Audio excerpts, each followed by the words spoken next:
Buenos días, estimados estudiantes. En la clase de hoy hablaremos sobre farmacología del sistema cardiovascular. Específicamente, en esta clase abordaremos los antihipertensivos. Comenzaremos la clase haciendo un breve repaso sobre la presión arterial, qué es la presión arterial.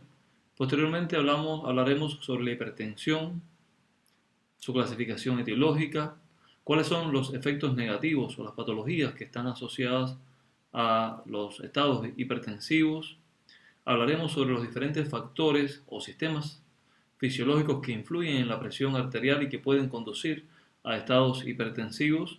Y posteriormente hablaremos sobre fármacos que permiten actuar, controlar la hipertensión. Hablaremos específicamente sobre hipotensores de acción central, sobre beta bloqueadores, sobre inhibidores del sistema renina, angiotensina, aldosterona. Hablaremos sobre el uso de diuréticos, sobre el uso de vasodilatadores periféricos y al final de la clase hablaremos brevemente sobre estados hipertensivos durante el embarazo y cuáles son los tratamientos que se deben aplicar allí. La presión arterial no es más que la fuerza que ejerce la sangre contra las paredes de las arterias en la medida que el corazón bombea la sangre a través del cuerpo. Noten que siempre la presión arterial se da como dos cifras, la presión sistólica y la presión diastólica. La presión sistólica se refiere a la presión que ejerce la sangre sobre las paredes de los vasos cuando los ventrículos están en sístole, o sea, cuando los ventrículos se acaban de contraerse para bombear la sangre hacia el resto del organismo y en este momento la presión es mayor. Esta es la razón por la cual la presión sistólica siempre es mayor que la presión diastólica. ¿Por qué? La diástole o la presión diastólica es la presión que se mide cuando los ventrículos se relajan, cuando entran en diástole después de haber pasado por la etapa de sístole. En el proceso de diástole, los ventrículos se preparan para ser llenados nuevamente de sangre. La hipertensión es el término empleado para describir la presión arterial alta. Según la European Society of Hypertension, se puede considerar como tensión arterial óptima cuando la presión sistólica se encuentra por debajo de los 120 milímetros de mercurio y la presión diastólica se encuentra por debajo de los 80 milímetros. Se puede considerar en un individuo adulto que la presión arterial es normal cuando los valores de presión sistólica se encuentran entre los 120 y los 129 milímetros de mercurio y los valores de presión diastólica se encuentran entre 80 y 84. Cuando estos valores suben por encima de los 130, entre 130 y 139 milímetros de mercurio para la presión sistólica y los 85 y 89 para la presión diastólica, ya se considera que la persona se encuentra en el límite alto normal. Generalmente estos valores de presión implican hacer cambios en los hábitos de vida, en los hábitos alimenticios, pero aún no se requiere de un tratamiento farmacológico.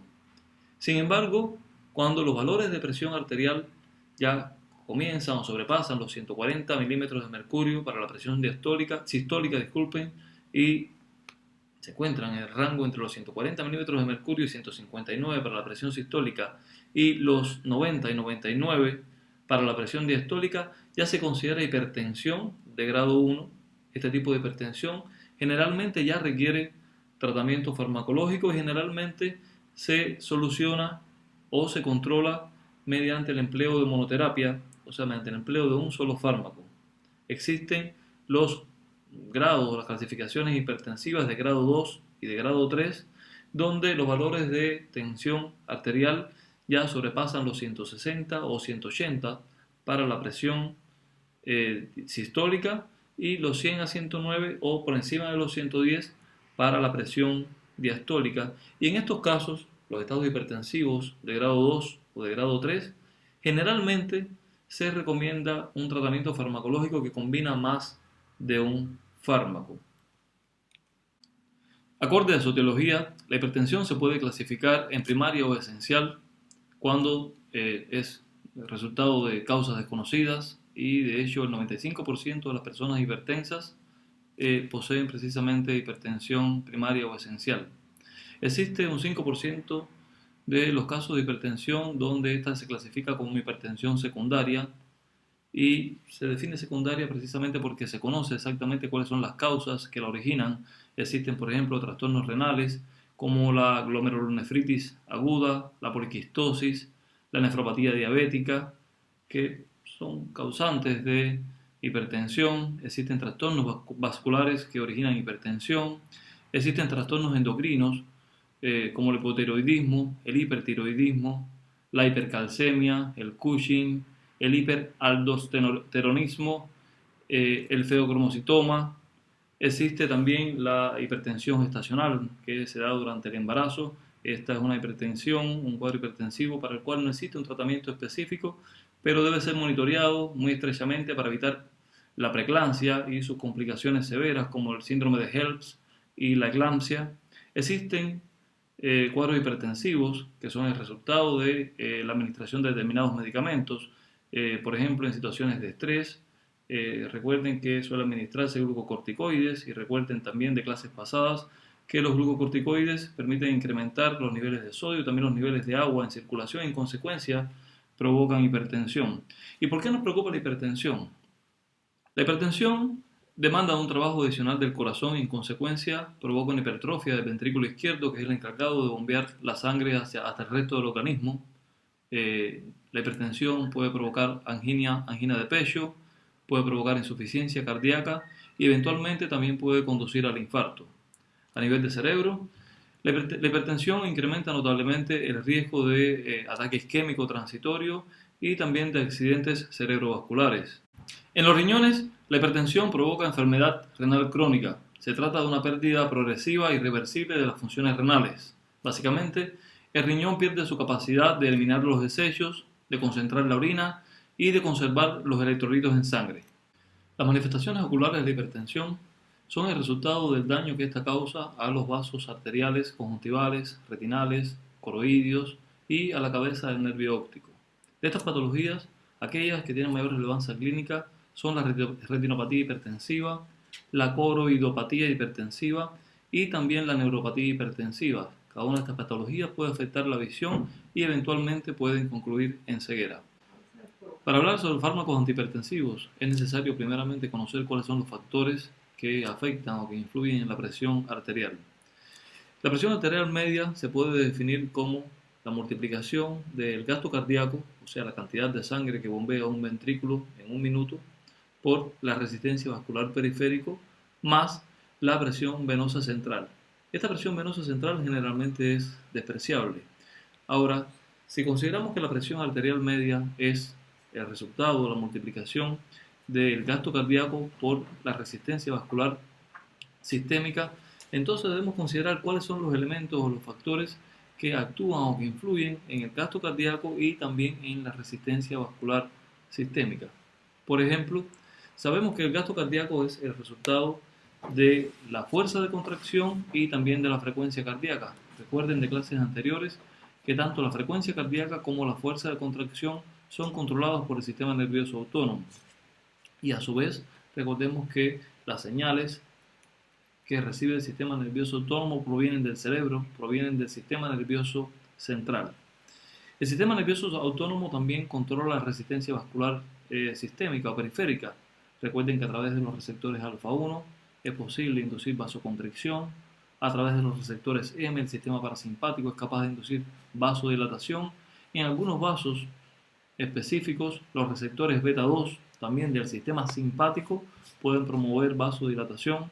El sistema nervioso autónomo también controla el sistema renina, angiotensina, aldosterona, que a su vez controla o influye sobre la resistencia vascular sistémica y recuerden que también controla los volúmenes plasmáticos, pues la presencia de aldosterona puede conducir a un incremento de la sed, con lo cual se consume más agua, a un incremento en la retención de sodio, en la reabsorción de sodio en los riñones y en consecuencia también se incrementa la resistencia vascular periférica. Con estos elementos es relativamente simple entender sobre qué puntos es necesario incidir para controlar estados hipertensivos mediante el empleo de fármacos.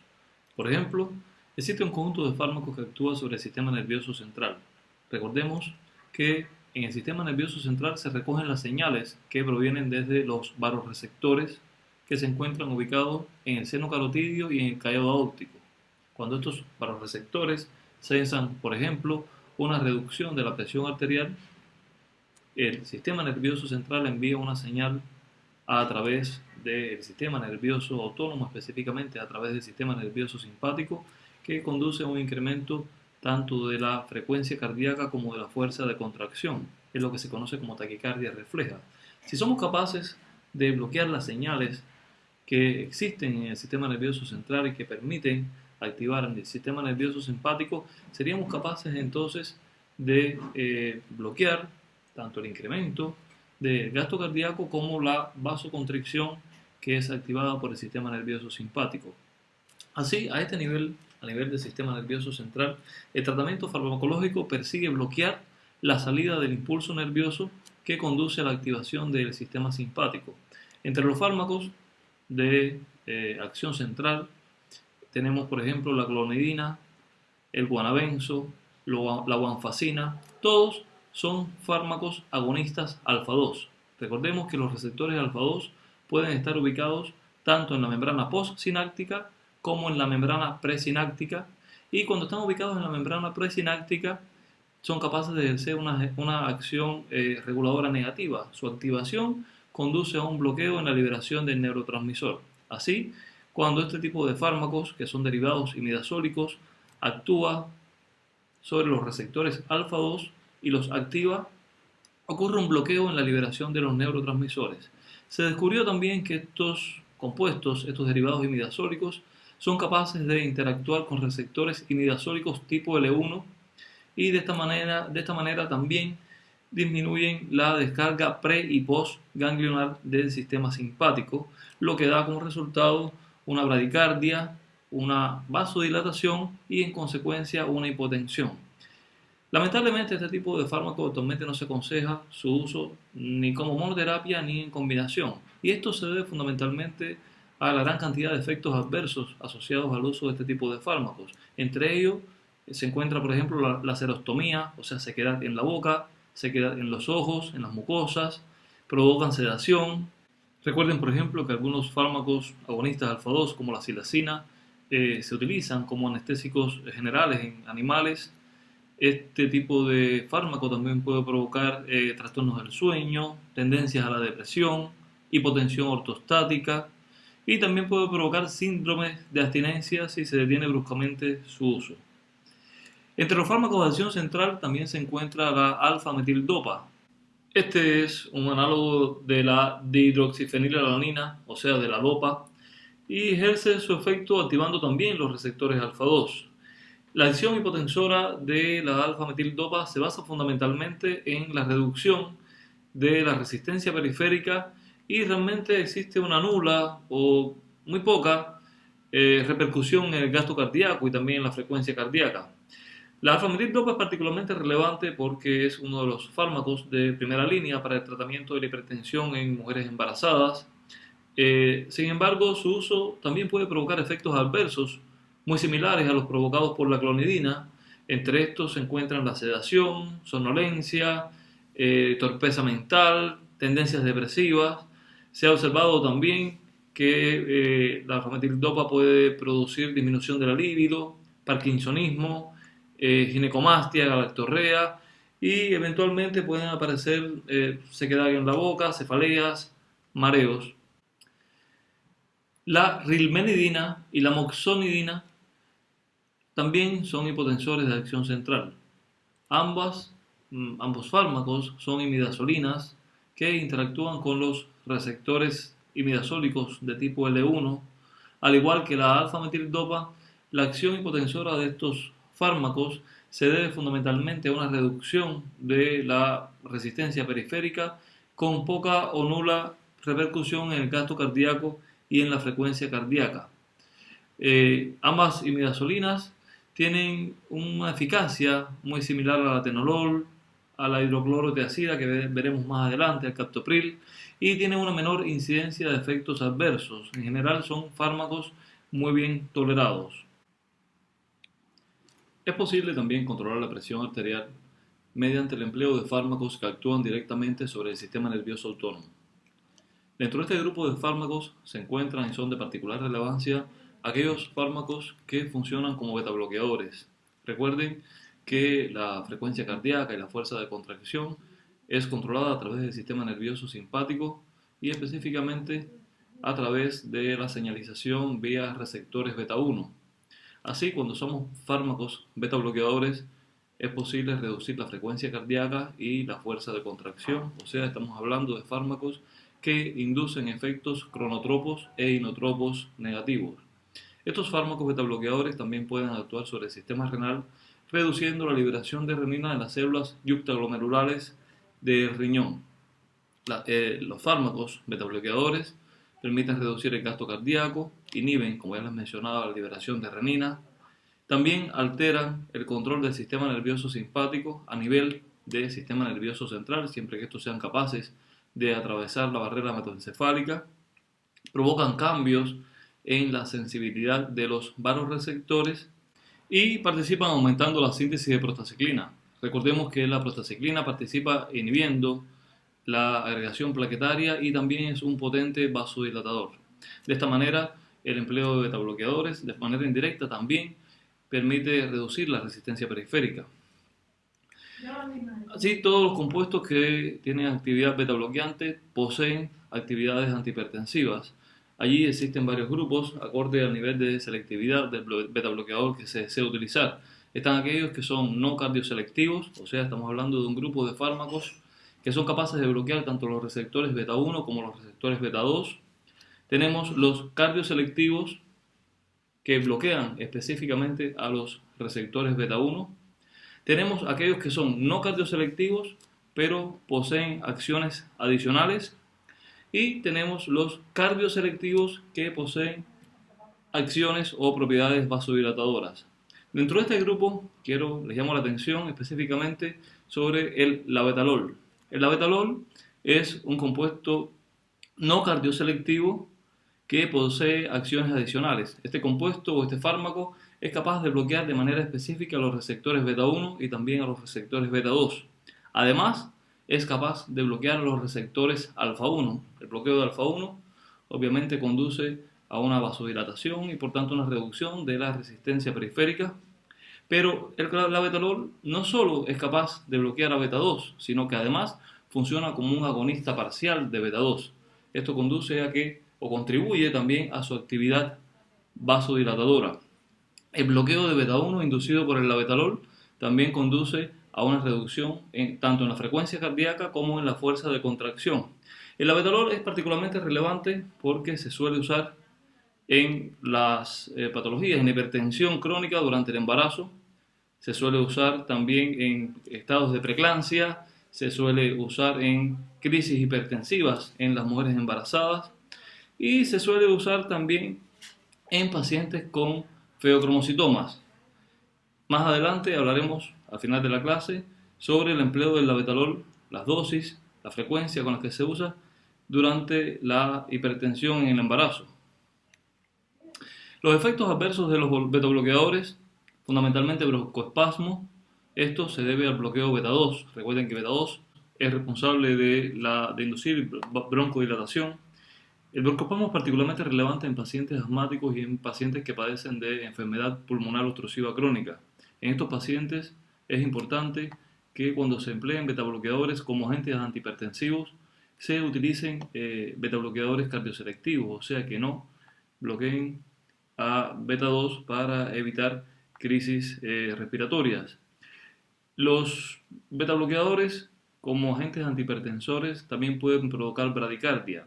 La bradicardia en la mayoría de los casos no se considera un efecto adverso propiamente dicho, a no ser que ésta sea demasiado severa, excesivamente severa y pueda conducir a un bloqueo cardíaco. Esto ocurre con mayor frecuencia en pacientes ancianos o en personas que están combinando beta bloqueadores con compuestos que también tienen funciones cronotropas negativas como iptiacén, como verapamilo. El cese abrupto de un tratamiento con betabloqueadores puede desencadenar un infarto del miocardio. Los betabloqueadores, precisamente también por su capacidad para bloquear los receptores beta 2, pueden agravar patologías asociadas a trastornos vasculares periféricos, como es el caso del síndrome de Raynaud o la claudicación intermitente. Ambas patologías se caracterizan por vasoespasmos en las extremidades que pueden agravarse si estamos bloqueando beta 2. En estos casos también se sugiere o se recomienda que si es necesario administrar beta bloqueadores como agentes antihipertensivos, se empleen beta bloqueadores cardioselectivos. Los beta bloqueadores reducen la tolerancia al ejercicio, provocan fatiga, depresión e impotencia. Esto pues tengan en consideración que cuando estamos haciendo ejercicio nuestro organismo requiere una mayor cantidad de oxígeno. Ese oxígeno obviamente lo provee la sangre y el flujo sanguíneo depende en gran medida, o el gasto cardíaco depende en gran medida de la frecuencia cardíaca y de la fuerza de contracción. El empleo de beta bloqueadores, específicamente el bloqueo de beta 1, impide que el corazón en muchas ocasiones pueda responder con la velocidad y en la intensidad que se requiere para suplir las necesidades de oxígeno que poseen los músculos, y en consecuencia, en muchas ocasiones cuando una persona está consumiendo beta bloqueadores como agentes antihipertensivos, se fatiga con mucha facilidad cuando realiza ejercicio físico. Los betabloqueadores, algunos betabloqueadores, son capaces de atravesar la barrera hematoencefálica y llegar hasta el sistema nervioso central, y allí pueden provocar también alteraciones del sueño, pesadillas. Cuando se emplean bloqueadores que no son cardioselectivos, o sea, aquellos compuestos que son capaces de bloquear a beta 2, es posible también influir sobre el metabolismo de los lípidos, y es posible en estos casos observar, es bien común observar incremento del colesterol o incremento de la LDL. Esto es particularmente relevante en pacientes que tienen trastornos de los lípidos, y fundamentalmente en pacientes que son diabéticos. En estos casos también se recomienda usar beta bloqueadores que sean cardioselectivos y que no tengan capacidad para bloquear a beta 2. También existe en estos casos un riesgo bastante poco aceptable de aparición de diabetes en personas en las cuales la diabetes aún no había debutado. Los beta bloqueadores están contraindicados en pacientes que padecen de enfermedad pulmonar obstructiva crónica, también en pacientes asmáticos. Aquí la contraindicación es específicamente para aquellos beta bloqueadores no cardioselectivos, o sea, para aquellos beta bloqueadores capaces de bloquear o de antagonizar a los receptores beta 2. También están contraindicados en pacientes diabéticos, en pacientes con enfermedad vascular periférica, específicamente, por ejemplo, los pacientes con claudicación intermitente. Estamos hablando de aquellos pacientes que debido a vasoespasmos en las extremidades inferiores sienten en muchas ocasiones dolor al caminar. A estos pacientes en países como Argentina, por ejemplo, se les suelen llamar personas que tienen la enfermedad de la vitrina o la enfermedad del escaparate. Son pacientes que cuando caminan por la calle, caminan unos pocos pasos, se cansan o le sienten dolor en sus extremidades inferiores, se detienen frente a una vitrina, miran lo que hay allí, se les pasa el dolor y continúan caminando hasta la siguiente tienda y ahí se detienen nuevamente. En estos casos, en estos pacientes, los dolores son el resultado de vasoespasmos de los vasos periféricos, y si en estos pacientes se emplean beta bloqueadores capaces de bloquear específicamente a los receptores beta 2, entonces se está potenciando el efecto vasoespástico en las extremidades de estos pacientes y en consecuencia se está agravando la enfermedad. Lo mismo ocurre con el síndrome de Raynaud, que tiene características muy similares, pero generalmente ocurre en las manos y provoca cambios de coloración en las manos, enfriamiento de las manos. Los betabloqueadores tampoco se pueden usar en pacientes que muestran bloqueo cardíaco de segundo y de tercer grado. Estamos hablando de pacientes en los cuales la señal eléctrica que proviene del nódulo sinoauricular no llega adecuadamente al nódulo aurículo-ventricular. En estos pacientes el empleo de betabloqueadores puede conducir directamente a un infarto del miocardio. Hablemos ahora de fármacos hipotensores que actúan sobre el sistema renina-angiotensina-aldosterona. Ahora hagamos un breve repaso primeramente del sistema renina-angiotensina-aldosterona.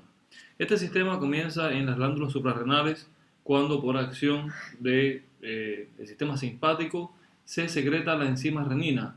La renina no es más que una proteasa que actúa sobre el angiotensinógeno que es sintetizado originalmente en el hígado y induce allí en el angiotensinógeno un corte proteolítico para crear así a la angiotensina 1. La angiotensina 1, a su paso por los pulmones, es cortada nuevamente, en esta ocasión por la enzima convertidora de angiotensina, la ECA, que se sintetiza en los pulmones, y como resultado de esta modificación enzimática se genera la enzima angiotensina 2. La angiotensina 2 tiene un conjunto de propiedades bien particulares. En primer lugar, es el vasoconstrictor más potente que se conoce después de la endotelina. La angiotensina 2 actúa sobre la hipófisis promoviendo la liberación de la hormona ADH, también conocida como vasopresina, y la vasopresina tiene varias funciones. En primer lugar, aumenta la reabsorción de agua en los riñones y además nos transmite la sensación de sed.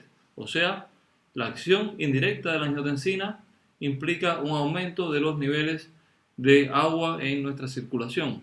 La angiotensina 2 también actúa sobre las glándulas suprarrenales y promueve la secreción o la producción de aldosterona. Recuerden, la aldosterona es un mineralocorticoide que actúa sobre los riñones, promoviendo la reabsorción de sodio e incrementando la excreción de potasio y la excreción de iones hidróneo.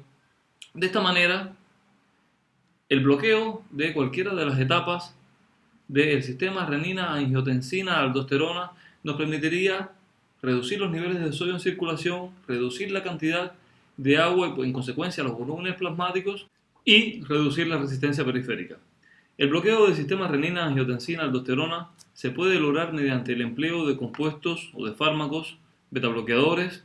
Recordemos que la liberación de la renina está determinada o es potenciada por el sistema simpático mediante el empleo de compuestos o de fármacos inhibidores de la enzima convertidora de angiotensina. También se pueden emplear allí fármacos denominados ARA2 capaces de bloquear el receptor T1 de la angiotensina 2 y también se pueden emplear fármacos que inhiban directamente la actividad de la renina. De este conjunto de fármacos, los inhibidores de la enzima convertidora de angiotensina son fármacos de primera línea para el tratamiento de la hipertensión.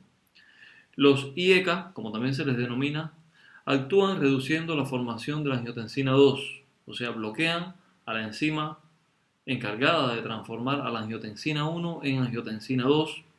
Los IECAs también disminuyen la retención de sodio, incrementan los niveles de bradicidina.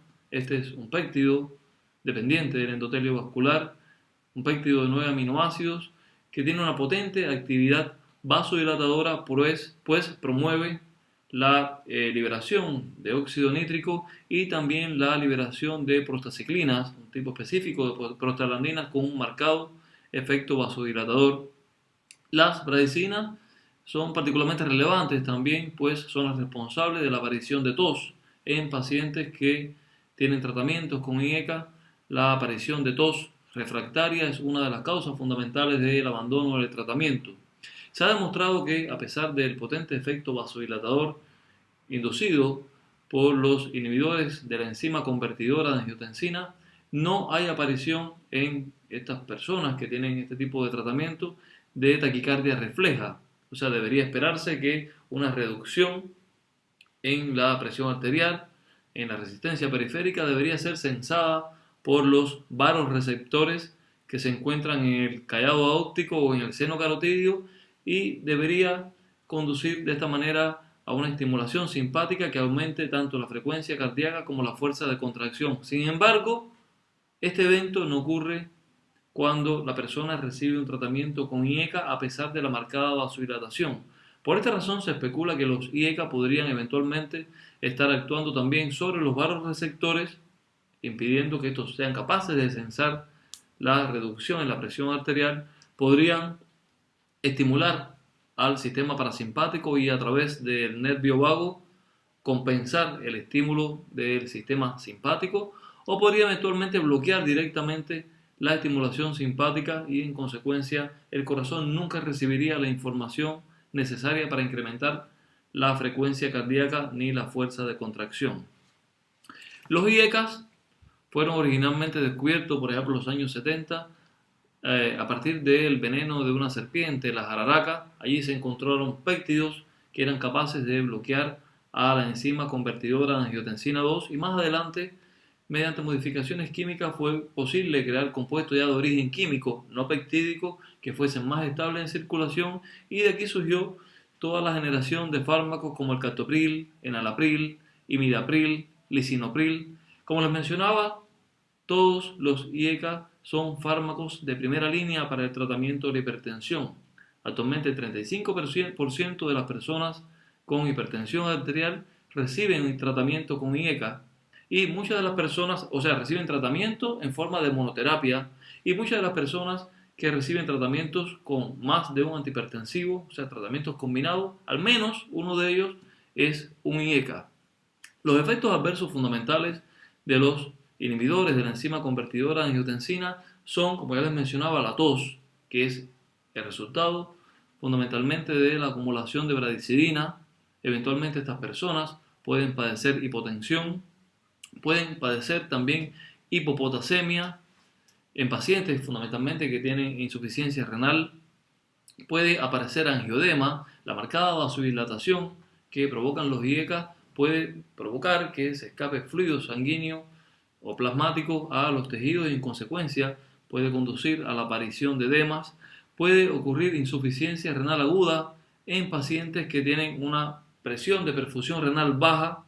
Los IECAs están absolutamente contraindicados en mujeres embarazadas, fundamentalmente durante el segundo y el tercer trimestre del embarazo. El uso de IECAs durante esta etapa se ha asociado a toxicidad fetal y también a toxicidad neonatal. En el caso particular de los fetos, se ha observado que los IECAs conducen a un descenso en la función renal, reducen la cantidad de líquido amniótico y además provocan un retraso en la osificación craneal en los fetos. En el caso de los neonatos, los IECAs conducen a una insuficiencia renal, se han asociado con hipotensión y se han asociado además con hiperpotasemia. Otro grupo o otro conjunto de fármacos antihipertensivos son los antagonistas de los receptores AT1, receptores de la angiotensina 2. A este conjunto de fármacos se les denomina ARA2. Es importante hacer una distinción entre los receptores de la angiotensina 2. Allí existen dos receptores fundamentales, los receptores AT1 y los receptores AT2. Los receptores AT1 son particularmente relevantes para el tratamiento de la hipertensión arterial, no así los receptores AT2. Los receptores AT1 median la función fisiológica de la angiotensina 2. Fundamentalmente, a través de los receptores AT1 se reciben las señalizaciones que conducen a vasoconstricción, a liberación de catecolaminas, a la síntesis de aldosterona y a la retención del sodio renal y del agua. Por su parte, los receptores AT2 tienen una función prácticamente opuesta, conducen a un aumento de la liberación de óxido nítrico, en consecuencia conduce a una vasodilatación, conducen a un incremento en la producción de bradicidina, de prostaglandinas vasodilatadoras e inhiben la liberación de renina y también dilatan la arteriola aferente. En consecuencia, el blanco, la diana terapéutica acá es el receptor AT1 y esta es precisamente la diana sobre la cual interactúan o actúan los compuestos antihipertensores ARA2. Los ARA2, así, son antagonistas selectivos y competitivos de los receptores tipo 1 de la angiotensina 2 y además estimulan a los receptores AT2. En la lámina se muestran los ARA2 más comúnmente empleados en clínica. Ahí se encuentra el valsartán, losartán, irbesartán, olmesartán y telmisartán. Todos estos fármacos funcionan de una manera similar, o sea, son inhibidores competitivos del receptor AT1 de la angiotensina 2 y las principales diferencias entre ellos radican fundamentalmente en su tiempo de vida media en circulación. Un elemento común que tienen todos estos fármacos es que su efecto terapéutico se percibe solo una vez que han pasado 3 o 4 semanas después de iniciado el tratamiento. no se percibe este efecto terapéutico, esta reducción de la presión arterial, inmediatamente se comienza a recibir el tratamiento con los ARA2, y esto es un factor particularmente relevante que se le debe avisar al paciente una vez que comienza un tratamiento con ARA2, porque en muchas ocasiones, debido a la carencia de información, notan que no existe una reducción en su presión arterial y suelen detener, eliminar el tratamiento con ARA2. Los efectos adversos asociados a los ARA2 fundamentalmente son hipotensión, puede ocurrir casos de hiperpotasemia, y esta hiperpotasemia se da fundamentalmente en pacientes que tienen algún tipo de insuficiencia renal o en pacientes que tienen una excesiva ingestión de potasio, o en pacientes o en personas que además reciben un tratamiento con diuréticos que son ahorradores de potasio o fármacos que liberan este catión. La tos que se manifiesta con los IECAS es bastante menos frecuente con los ARA2. Al igual que ocurre con los IECAS, los ARA2 están absolutamente contraindicados en mujeres embarazadas, fundamentalmente durante el segundo y el tercer trimestre del embarazo. Los ARA2 son capaces de producir los mismos efectos adversos tanto en el feto como en el neonato que inducen los compuestos IECA. Otro conjunto de compuestos o de fármacos que actúa directamente sobre el sistema renina, angiotensina, aldosterona son los inhibidores directos de la renina. Y aquí estoy hablando en plural, sin embargo, en la realidad solo existe un compuesto actualmente en el mercado, el alisquiren, que es capaz de bloquear a la renina. Este compuesto se une al centro activo S3 de la renina y con esto impide la conversión del angiotensinógeno a la angiotensina 1. Básicamente, el alisquiren se une al mismo sitio de la renina al cual debería unirse el angiotensinógeno y en consecuencia ocurre un bloqueo. Este compuesto no es un fármaco de primera línea, es un fármaco que prácticamente no se usa, pues debe ser administrado por vía parenteral y además es extraordinariamente caro, costoso, en muchos países no se vende. De conjunto con el alisquiren se desarrollaron otra serie de compuestos, remiquiren, enalquiren, sanquiren, que al final, debido a su inestabilidad, han ido desapareciendo del mercado. En estos momentos está quedando solamente en el mercado el alisquiren.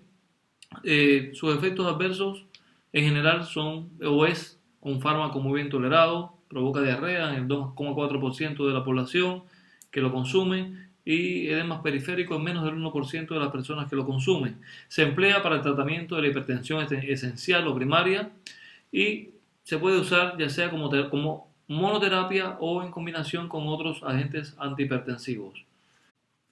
Otro conjunto de fármacos usualmente empleados para el tratamiento de la hipertensión son aquellos que permiten modular o reducir el volumen plasmático.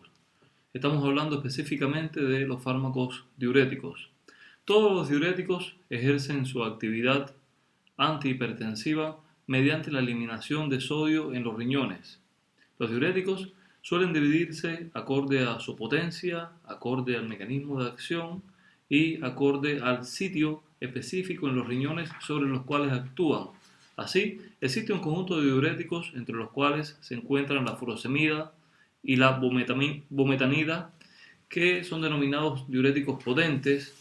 Estos diuréticos actúan en el sitio 2 en los riñones. Específicamente estamos hablando de diuréticos que actúan sobre el asa de Hendler y en consecuencia se les suele llamar diuréticos de asa. Existe otro conjunto de diuréticos cuya potencia es más moderada, son las denominadas tiazidas, que actúan en el sitio 3. Actúan en el túbulo contorneado distal y en el tubo ascendente grueso del asa de Hendler. Y existe otro conjunto de diuréticos de una potencia más escasa, más limitada, que actúan en el sitio 4, al final del túbulo contorneado distal y al inicio del tubo colector. También existen diuréticos sobre los cuales no vamos a hablar en esta clase, que son los diuréticos osmóticos, que actúan sobre el sitio 1 en los riñones. Comenzaremos hablando entonces de las tiazidas. Las tiazidas, recuerden, son diuréticos de una potencia moderada, actúan como todos los diuréticos, eliminando sodio en los riñones, y esta eliminación de sodio conduce a una eliminación también de una mayor cantidad de agua. De esta manera, las tiazidas en una etapa inicial provocan una natriuresis, o sea, eliminación de sodio, seguida de una diuresis, o sea, un incremento del volumen de orina, y con esto se reduce el volumen extracelular circulante y se reduce en consecuencia la presión arterial. Los diuréticos tiacídicos o las tiazidas actúan bloqueando un cotransportador de sodio y cloro. De esta manera se bloquea la entrada o la reabsorción de sodio y la reabsorción de cloro, y este sodio que ahora es excretado arrastra agua y con ello aumenta entonces la diuresis. Se ha visto que las tiazidas, como les mencionaba anteriormente, en una etapa inicial incrementan la natriuresis y la diuresis. Sin embargo, su empleo o su uso crónico también conduce a una reducción de la resistencia vascular periférica, aunque hasta el momento no se conoce cuáles son los mecanismos exactos a través de los cuales las tiazidas logran este efecto. Las tiazidas así se pueden usar entonces para el tratamiento de la hipertensión arterial. Se pueden usar solos o en combinación con otros compuestos antihipertensores como los inhibidores de la enzima convertidora de la angiotensina o los betabloqueadores. Las tiazidas son fármacos de primera línea para el tratamiento de la hipertensión. También se pueden usar en casos de insuficiencia cardíaca congestiva o en casos de hipercalciuria idiopática. Estamos hablando de pacientes que pierden una gran cantidad de calcio en la orina y esto puede provocar cálculos renales o incluso osteoporosis. En estos casos, en los casos de hipercalciuria idiopática, las tiazidas son de gran importancia, pues estas permiten disminuir la excreción de calcio. Los efectos adversos de las tiazidas son hipocalemia, o sea, las personas pueden perder grandes cantidades de potasio como resultado de la acción de las tiazidas, y esto conduce a una serie de trastornos que pueden ir desde dolores musculares hasta trastornos en la frecuencia cardíaca y en la fuerza de contracción. Las tiazidas pueden conducir a una elevación de los lípidos, a intolerancia a la glucosa, a hiperuricemia, a hipercalcemia, considerando que inhibe la excreción de calcio. Eventualmente podría acumularse calcio en el torrente sanguíneo. Rara vez, cuando se recibe un tratamiento con tiazidas, se puede observar RAS severo, trombocitopenia o leucopenia. Los diuréticos del asa de Henle son compuestos o medicamentos que actúan sobre el cotransportador sodio-potasio-cloro que se encuentra en la rama ascendente gruesa del asa de Henle y allí inhiben la reabsorción de sodio y de cloro. Se ha observado también que los diuréticos de asa promueven una vasodilatación en las venas y en otros vasos sanguíneos, y de esta manera este efecto mecánico conduce a una reducción de la presión arterial. Son considerados hipertensivos de segunda línea para el tratamiento de la hipertensión a pesar de su potente actividad diurética, y también se suelen usar en pacientes con enfermedad renal crónica para el control de las sales y para el control del volumen plasmático. Entre estos diuréticos, como les mencionaba anteriormente, se encuentran la furosemida y la bumetanida. Son compuestos que se emplean además de para tratar la hipertensión. Se suelen usar para el tratamiento de edemas asociados a insuficiencia cardíaca o cirrosis hepática, a insuficiencia renal y a síndrome nefrótico. Estos compuestos, además de incrementar la excreción de sodio y la excreción de cloro, aumentan también la excreción de calcio y en consecuencia suelen usarse también para el tratamiento de hipercalcemia, y se pueden emplear también como adyuvantes o como coadyuvantes para el tratamiento de edema cerebral o pulmonar en la que se requiere de una rápida diuresis. En estos casos, estos fármacos se suelen administrar por vía intravenosa. Entre los efectos efectos adversos de los diuréticos del ASA se incluyen alcalosis hipoclorémica, básicamente cómo se promueve la pérdida o la excreción de cloro. Eventualmente puede ocurrir una alcalosis en la sangre y no existe cloro para compensar este aumento en el pH de la sangre. Uno de sus efectos adversos fundamentales es la hipopotasemia.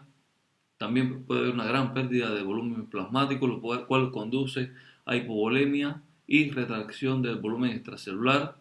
Y puede ocurrir también hiponatremia e hipomagnesemia, y particularmente la pérdida de magnesio provocada por los diuréticos de ASA puede ser casi tan letal, acorde a la magnitud de la hipomagnesemia, como la hipopotasemia, o sea, puede provocar trastornos arrítmicos en el corazón y eventualmente devenir en paro cardíaco.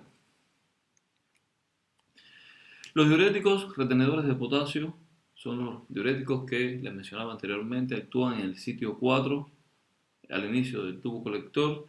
Son diuréticos que inhiben la reabsorción de sodio por el túbulo contorneado distal, la porción inicial del túbulo colector, y reducen el intercambio con el potasio y de este modo disminuyen la eliminación de potasio. Noten que los otros diuréticos que hemos visto de aquí hacia atrás generalmente promueven una pérdida de potasio y uno de sus efectos adversos puede ser precisamente la hipopotasemia.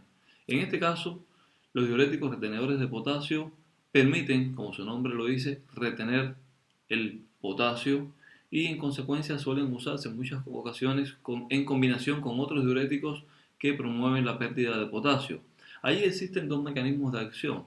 El mecanismo de acción de algunos de estos diuréticos es inhibir canales de sodio, donde ocurre un intercambio entre sodio y potasio, y algunos son inhibidores de la aldosterona. Los usos clínicos de estos diuréticos, básicamente, como les mencionaba, son usarse en combinación con diuréticos que sí secretan potasio y de esta manera se compensan los niveles de potasio en sangre. Sus reacciones adversas fundamentales son la hiperpotasemia y la acidosis hiperclórica. En este caso, pues también se retiene cloro y la retención de cloro puede conducir entonces a una acidosis. Recuerden, la pérdida de cloro puede conducir a una alcalosis hipoclórica y la retención de cloro puede conducir a una acidosis hiperclórica. En el caso de los diuréticos retenedores de potasio, como se retiene cloro, se corre el riesgo de que la persona desarrolle una acidosis hiperclórica. Existe otro conjunto de fármacos que actúa directamente reduciendo la resistencia vascular periférica. Entre estos fármacos se encuentran los bloqueadores de los canales de calcio. Recordemos que la musculatura lisa que recubre los vasos requiere que exista calcio citoplasmático, calcio intracelular, para poder llevar a cabo el evento de contracción. Este calcio entra a la célula de la musculatura lisa, a la célula que está recubriendo a los vasos sanguíneos, a través de canales de calcio tipo L. Estos canales de calcio tipo L se asocian a un receptor y a este receptor específico es al cual se unen los bloqueadores de los canales de calcio, como el nifedipino, el verapamil, el diltiazem y el amlodipino. La unión de estos compuestos a el receptor que se encuentra acoplado a los canales de calcio bloquea al canal y en consecuencia el calcio no puede entrar a las células que conforman la musculatura lisa que recubre los vasos. En consecuencia, esta musculatura no se puede contraer. El resultado directo es que ocurre una vasorelajación, fundamentalmente una vasorelajación en las arteriolas. Un evento bastante similar ocurre en el corazón. Durante el proceso de sístole, en los ventrículos, debe entrar calcio a los cardiomiocitos y este calcio entra a través de canales similares, a través de canales de calcio tipo L. En consecuencia, cuando se administra a una persona alguno de estos compuestos bloqueadores de los canales de calcio, también se está actuando sobre el corazón, se está bloqueando la capacidad del corazón para responder adecuadamente, para contraerse adecuadamente y en consecuencia estos compuestos son capaces de reducir tanto la frecuencia cardíaca como la fuerza de contracción. Así, el tratamiento con bloqueadores de los canales de calcio actúa de manera directa a dos niveles. Provoca vasorelajación en las arteriolas fundamentalmente y además tiene efectos inotropos y cronotropos negativos, esto sobre el corazón. La suma combinada de estos eventos conduce entonces a una reducción de la presión arterial. Los bloqueadores de los canales de calcio se usan fundamentalmente para el tratamiento de la hipertensión arterial, pero también se usan, y de hecho con mucha frecuencia, para el tratamiento de angina de pecho. Estos compuestos, tomando en consideración que provocan una vasorelajación de las arteriolas, también se suelen usar en enfermedades vasculares periféricas, como es la enfermedad de Raynaud, ya habíamos hablado de ella. Estamos hablando de enfermedades en las cuales las arteriolas en las extremidades suelen sufrir, por razones fisiológicas, muchas de ellas desconocidas, vasoespasmo. En consecuencia, cuando se administra un bloqueador de los canales de calcio, ocurre una vasorelajación y permite aliviar la sintomatología asociada a la enfermedad. Algunos de estos compuestos también se suelen usar para el tratamiento de arritmias cardíacas.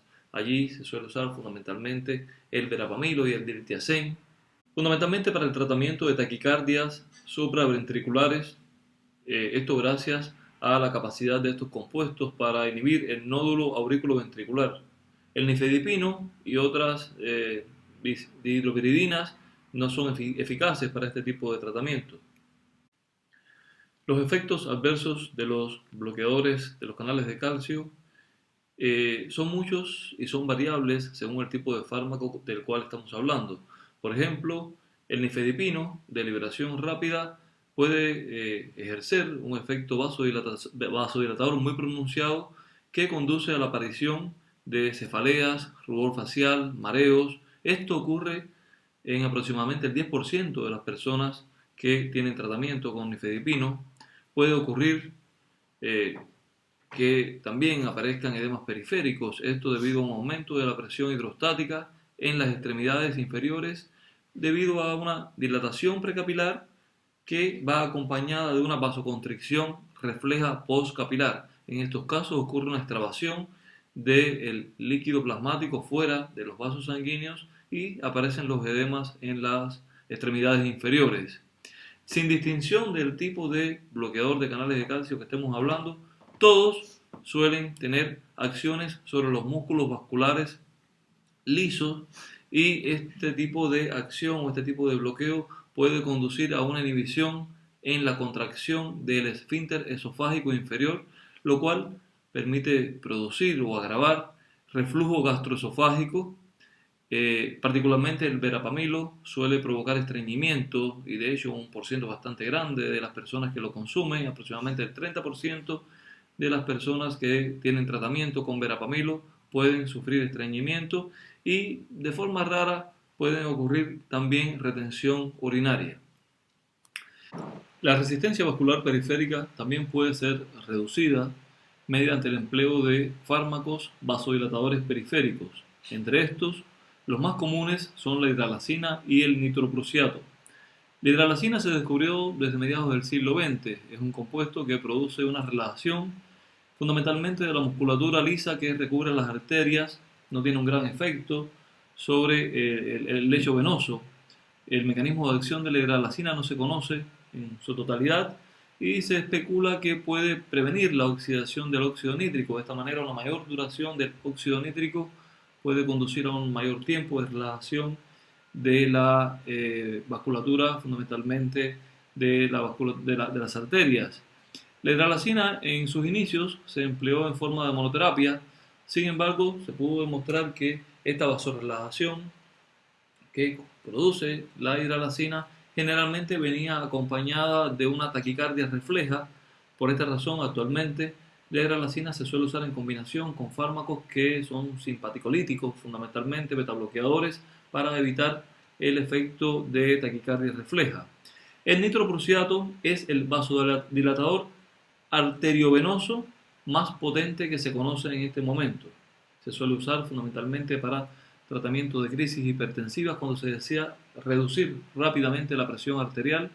Actúa como donador de óxido nítrico, al igual que los nitratos, pero su acción vasodilatadora requiere de la acción de la guanilil ciclasa y de esta manera es posible aprovechar el óxido nítrico liberado por el nitroprusiato. Ahora hablaremos de los estados hipertensivos durante el embarazo. Durante el embarazo, la hipertensión se puede clasificar como hipertensión crónica cuando se trata de una hipertensión que preexiste en esta persona, o cuando la hipertensión es diagnosticada durante las primeras 20 semanas del embarazo, o cuando la hipertensión no se resuelve pasada unas 12 semanas después del parto.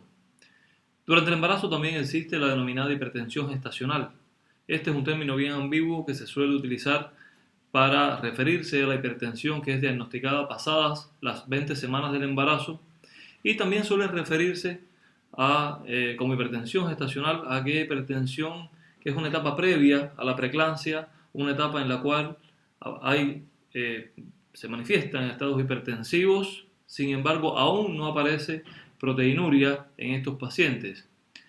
Después, o la siguiente etapa, es entonces la preeclampsia, y la preeclampsia se puede clasificar en leve o en grave. Hablamos de preeclampsia leve cuando los niveles de tensión arterial se encuentran por encima de los 90 con 140 y un nivel de proteinuria en alrededor o por encima de los 300 miligramos cada 24 horas. Hablamos de preeclampsia grave cuando la tensión arterial se encuentra por encima de los 160 con 110 y la proteinuria se encuentra por encima de los 5 gramos cada 24 horas.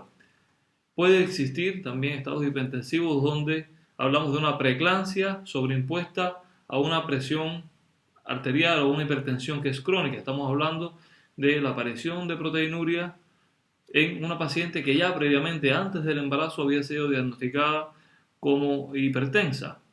Para todos estos cuadros hipertensivos, la finalización del embarazo es la terapia más apropiada para la madre, pero obviamente puede no serlo para el feto. Por tanto, el objetivo acá es prevenir la eclampsia y las complicaciones severas que pueden afectar al cerebro y al sistema cardiovascular en la mujer embarazada. ¿Qué hacer entonces en el caso de mujeres embarazadas que padecen de hipertensión crónica o se les acaba de diagnosticar hipertensión gestacional? Si la persona padece de hipertensión crónica, lo más probable es que tenga un tratamiento previo antes de que se haya observado que la persona está embarazada. Estos tratamientos generalmente están hechos a base de IECAS o de ARA2 o contienen diuréticos de tipo fundamentalmente tiacidas. Ya hablamos de los efectos adversos que pueden tener los IECA y los ARA2 sobre el feto y también sobre el neonato. Me gustaría dedicarle un tiempo a discutir sobre los efectos adversos asociados a las tiacidas. Una tiacida, un diurético comúnmente empleado de primera línea para el tratamiento de la hipertensión, es la hidroclorotiazida. Se ha demostrado que la hidroclorotiazida es capaz de atravesar la barrera placentaria y provocar en los fetos ictericia, pancreatitis, y estas observaciones han hecho que la hidroclorotiazida y las tiacidas en general se clasifiquen dentro de la categoría D, o sea, fármacos que pueden provocar un daño durante el embarazo y que se ha demostrado que provocan daños durante el embarazo. Por esta razón, su uso se desaconseja a no ser que sea estrictamente imprescindible, que no quede ninguna otra opción. ¿Qué se hace en estos casos? Básicamente es necesario cambiar el tratamiento hipotensor que tiene esta futura madre, y en estos casos se suelen emplear medicamentos en forma de monoterapia y excepcionalmente en forma de terapia combinada, usando, por ejemplo, alfa-metildopa, es uno de los más empleados durante el embarazo. Se usa a concentraciones o en dosis que van desde los 500 hasta los 2000 miligramos por día. Este es el fármaco de primera elección y se requiere de un seguimiento postnatal de hasta 7 años. También se pueden utilizar vasodilatadores periféricos como la hidralazina en dosis de 50 a 200 miligramos por día, atenolol, estamos hablando de un bloqueador cardioselectivo, de un bloqueador beta 1 específico, la betalol, ya se los mencioné un poco antes, el labetalol es un antagonista beta no cardioselectivo, o sea, bloquea tanto beta 1 como beta 2 y además bloquea a los receptores alfa 1 y también se pueden emplear en estos casos nifedipino, o sea, un bloqueador de los canales de calcio.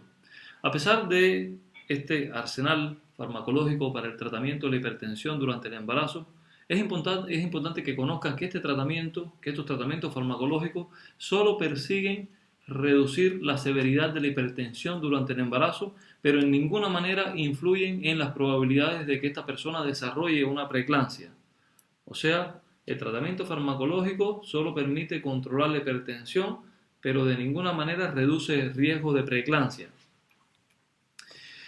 Cuando estamos en presencia de preeclampsia, estamos hablando, recuerden, de una hipertensión que está por encima de los 90 con 140 y cuando ya empieza a aparecer proteinuria por encima de los 300 miligramos cada 24 horas para la preeclampsia leve y por encima de los 5 gramos de proteína por cada 24 horas en el caso de la preeclampsia severa. Es necesario entonces en este momento establecer el diagnóstico. ¿Se trata de una preeclampsia leve o de una preeclampsia severa? Acá les muestro una tabla, no me voy a detener en ella, donde se establecen los parámetros que deben ser evaluados para definir el nivel de severidad de la preeclampsia. En estos casos, el tratamiento farmacológico se hace fundamentalmente con el objetivo de disminuir las complicaciones cerebrovasculares y cardiovasculares, como la encefalopatía, la hemorragia cerebral y la insuficiencia cardíaca congestiva. El labetalol es la droga más ampliamente usada en mujeres cuya presión diastólica excede los 105 o 110 milímetros de mercurio.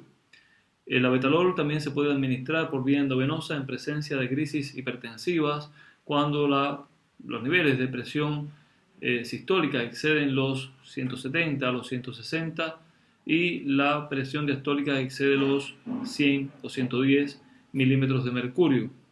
El labetalol por vía endovenosa en combinación con el nifedipino por vía oral ha demostrado ser una combinación eficaz para el tratamiento de la hipertensión durante la preeclampsia leve con bastante pocos efectos adversos materno-fetales. En caso de preeclampsia severa, los fármacos más empleados son la hidralazina, el nifedipino, el labetalol y el nitroprusiato, a pesar de que el nitroprusiato solo se puede emplear por cortos periodos de tiempo y generalmente justo antes de una cesárea.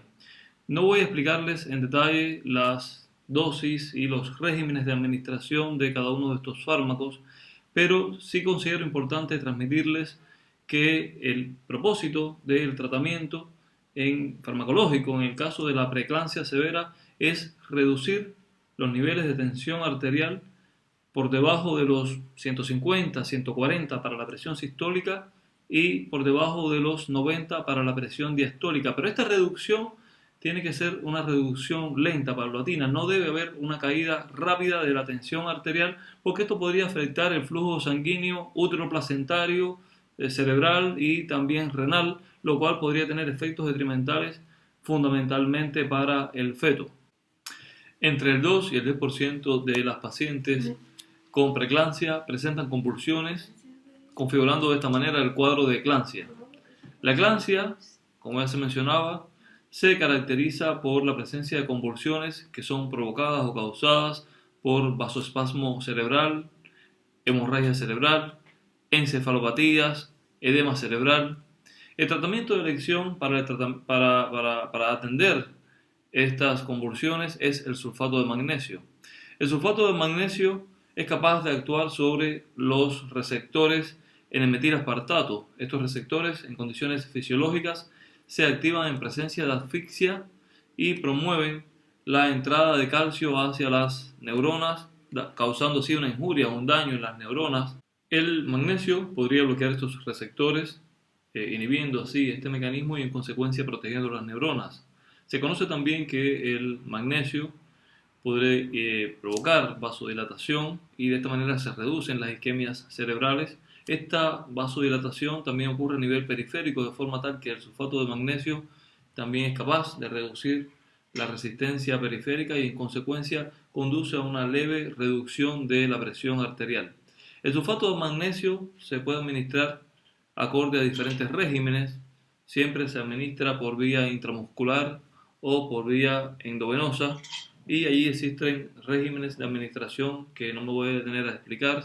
Existe el régimen de Pritchard, el régimen de Sussman y el régimen de Seebein.